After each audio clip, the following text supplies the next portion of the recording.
Welcome to the fourth lesson on climate of India, where we shall be focusing on the season of advancing monsoon. In our previous lesson, we discussed about the four major seasons of India with a detailed analysis of summer season.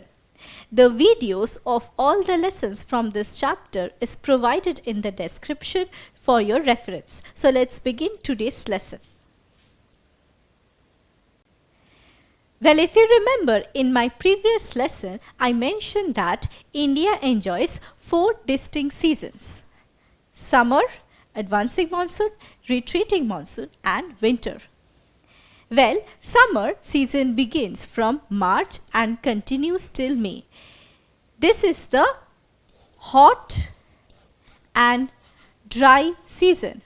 That is, the average temperature usually remains very high during season with low amount of rainfall.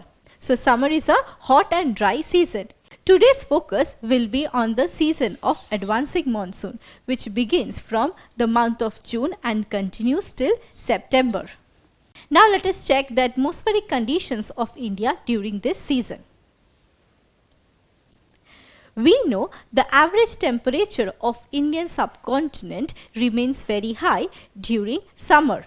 Thus, a low pressure condition exists over the Indian subcontinent, whereas the adjoining water bodies are comparatively cooler, so high pressure zone exists there. Now, by the end of May, this low pressure condition becomes strong enough to attract the southeast trade winds of southern hemisphere. These southeast trade winds, after crossing the equator, gets deflected to the right due to Coriolis effect and flow towards India as southwest monsoon winds. To know more about Coriolis effect, you can click on the link given at the top right corner of your screen. So as I was saying, the southwest monsoon winds proceed towards India and gets influenced by the physiography of this country. This is to say that the southwest monsoon winds bifurcates into two Arabian Sea branch and Bay of Bengal branch due to triangular shape of peninsular India. Let's see what happens next. The Arabian Sea branch is an offshoot of southwest monsoon winds. These winds, after crossing the Arabian Sea, strikes the western coast of India.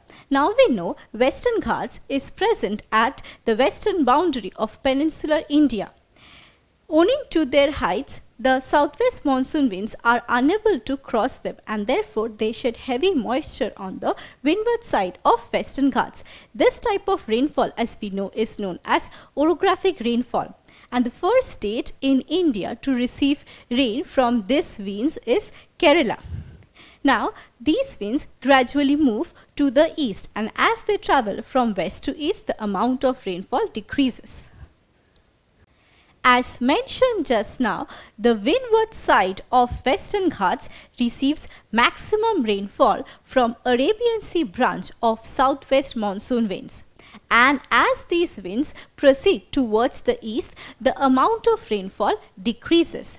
Hence, Mumbai, as we can see here, which is situated on the windward side of Western Ghats, receives an annual rainfall of about 200 to 300 centimeter.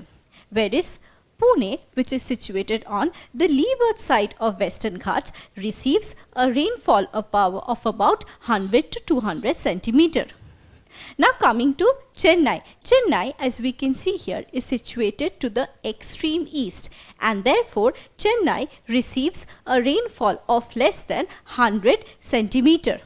This is so because the Arabian Sea branch of southwest monsoon winds enters India from the western side, and by the time they reach the eastern side, the wind dries up and its moisture content reduces, which is why it sheds less moisture or rain on the eastern coast of India.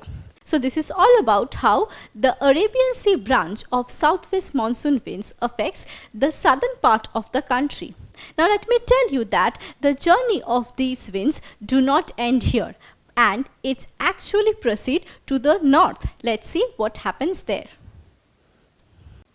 Well, the Arabian Sea branch of southwest monsoon winds finds an easy gateway through the river valleys of Narmada and Tapi, and it finally enters central India. Now, as these winds blow over the northwestern part of India, it sheds little or almost no rainfall in this region. And this is because of two reasons. Firstly, the Aravalli hills are too low, and the Aravalli hills run almost parallel to the southwest monsoon winds, especially the Arabian Sea branch of southwest monsoon winds. Secondly, as the winds blow over the state of Rajasthan, which is this one, it do not saturate as the temperature of Rajasthan is very high. So therefore, these two reasons, that is slow and parallel structure of the Aravallis and the high temperature of Rajasthan, little or almost no rainfall occurs in this region, and therefore this part of India has turned into a desert, and that is Thar desert. So I just mentioned that Thar desert, which is located on the northwestern part of the country, receives scanty rainfall from Arabian Sea branch of southwest monsoon winds. Now, as the Arabian Sea branch of southwest monsoon winds further proceed towards the north, here it merges with the other half of the southwest monsoon winds. Let's know about how the other half of the southwest monsoon winds affects the Indian climate. Well, before proceeding with our lesson, let us try to answer this objective. It says Thar desert receives scanty rainfall because, and the options given are, southwest monsoon winds run parallel to the Aravalli range. Southwest monsoon winds are perpendicular to the Aravalli range. Thar desert lies in the eastern coast. Thar desert lies in the Himalayan region. Well, which of these options do you think is the correct one? I just mentioned that Thar desert receives scanty rainfall from Arabian Sea branch of southwest monsoon winds because these winds blow almost parallel to the Aravalli range.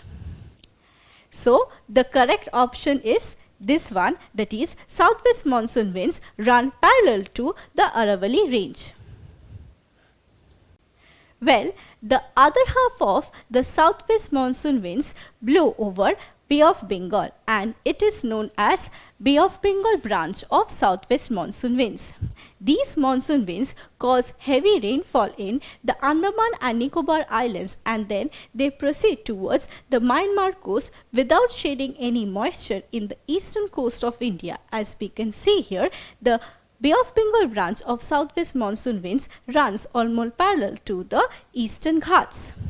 Now, the Arakan hills present along the Myanmar coast deflects these winds towards India. Let's see what happens next.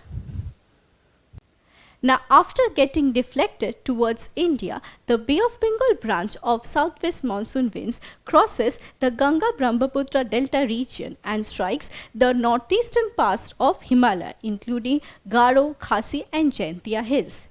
These mountain ranges trap the Bay of Bengal branch here and causes it to shed heavy moisture in this region. Now, Monsoon, located near Cherrapunji and situated at the lap of these hills, is the rainiest place in the world, and it receives an annual rainfall of over 1000 centimeters. Also, Shillong, located on the leeward side of these hills, receives over 200 centimeters of rain. Well, after causing heavy rainfall in the northeastern part of the Himalayas, these winds travel towards the Himalayas and move over the northern plains. Now, as these winds move from east to west, the amount of rainfall gradually decreases. See, Kolkata, as we can see here, receives a rainfall of about 200 to 250 centimeters, whereas Allahabad receives a rainfall of about 150 to 200 centimeters, and Delhi, which is located in the further interior, receives a rainfall of about 100 centimeters. So we can see here, as these winds gradually proceed from east to west, the amount of rainfall decreases. Now here the Bay of Bengal branch merges with the other half of the southwest monsoon winds, that is the Arabian Sea branch. Now here both the branches of southwest monsoon winds shed all their remaining moisture at the foothills of the Himalayas, and finally the journey of southwest monsoon winds comes to an end. So we discussed that Arabian Sea branch and Bay of Bengal branch are two important parts of southwest monsoon winds that cause maximum rainfall in the season of advancing monsoon. Now let's make a quick comparison between these two branches of southwest monsoon winds. The Arabian Sea branch, as its name suggests, blows over the Arabian Sea and enters India from western side, whereas the Bay of Bengal branch blows over Bay of Bengal and enters India from eastern side. Now the Arabian Sea branch contains high amount of moisture and sheds rainfall over a major portion of the country. That is, this wind covers a major portion of southern India except the eastern coastal plain. Then it travels towards the northwestern part of India and also central India. Whereas the Bay of Bengal branch contains less moisture in comparison to the Arabian Sea branch, and it covers a small portion of the country. As we read that the Bay of Bengal branch sheds moisture in the northeastern part of India and then it blows over the northern plains. So the Bay of Bengal branch covers a small portion of the country, whereas the Arabian Sea branch covers a large portion of the country. And the Arabian Sea branch is more powerful than the Bay of Bengal branch. However, both these branches are very important for our country. Now let us quickly summarize the important characteristics of advancing monsoon season. This season prevails from June till September. During this time, the Indian subcontinent observes a very high temperature and the adjoining water bodies have relatively low temperature. Now, owing to high temperature of Indian subcontinent, low pressure develops over it, whereas high pressure exists over the Indian Ocean and adjoining water bodies, that is Arabian Sea and Bay of Bengal. Now, this low pressure condition over the Indian subcontinent attracts the southeast trade winds, which further blow as southwest monsoon winds after crossing the equator. These southwest monsoon winds bring heavy rainfall in the country. Thus, in the season of advancing monsoon, a major portion of India receives rain from southwest monsoon winds. So that's all about today's lesson on the season of advancing monsoon. In our next lesson, we shall be discussing about the two remaining seasons of India, that is the season of retreating monsoon and winter.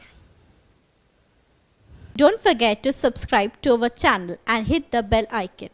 You can also register for free at DeltaStep.com or download the DeltaStep app to learn one-to-one with our amazing teachers or to get access to our 5,000 amazing videos as per your school syllabus. Master each topic with our adaptive practice technology. Get million-plus questions with step-by-step solutions and unlimited mock tests. Get all your doubt resolved instantly. Learn via games and win amazing prizes like PlayStations and iPads. So at DeltaStep, learning is not just fun and easy, but it's rewarding too. So register for free now.